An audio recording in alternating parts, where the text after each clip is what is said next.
Hello বন্ধুরা, আজকে অনেক দিন পর, প্রায় 1 মাস পরের দিন আমি আর তিথি বেরোবো খিচুড়ি খেতে যাবো। ঠিক আছে, কন্ট্রোল। প্রায় 1 মাস, কতদিন হবে? আজকে ওই 11 দিন।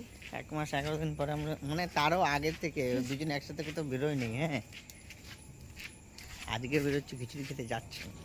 যোগিয়ে তো দেখছি বিরাট লাইন, প্রায় 200-250 লোক হবে, একদম এই মাথা থেকে ওই মাথা অবধি লাইন। তো যাই হোক, কোনো রকমভাবে বসে পড়লাম।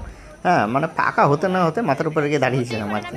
তো যাই হোক, দেখতে পাচ্ছ, আর এদিকে প্রথম পাতে পড়ে গেলো আমাদের ফ্রাইড রাইস পড়ে গেলো, আর তারপরে পড়ে গেলো দেখো একদম খিচুড়ি। যে খিচুড়িটা দেখে আমার ছোটোবেলাকার কথা মনে পড়লো, যে ছোটোবেলায় আমার মা যখন খিচুড়ি খাওয়ার বায়না করলে এই হলুদ দিয়ে ভাত মাখিয়ে দিতে বলতো, নিয়ে আমার খিচুড়ি খিচুড়ি দেখলে আমার ওই কথাগুলো মনে পড়ে। আর তারপরে খিচুড়ি খেতে খেতে আবার সঙ্গে চলে আসলো 3 নম্বরে ঘ্যাট। এবার ঘ্যাটটা দিয়ে খিচুড়িটা খাবো। যা হোক, সব মিলিয়ে কিন্তু ভালোই হয়েছে, আর লোকও ভালোই হয়েছে এখানে।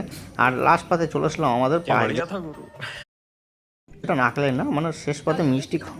হ্যাঁ, তো বাস এইটুকুই ছিল ব্লগটা।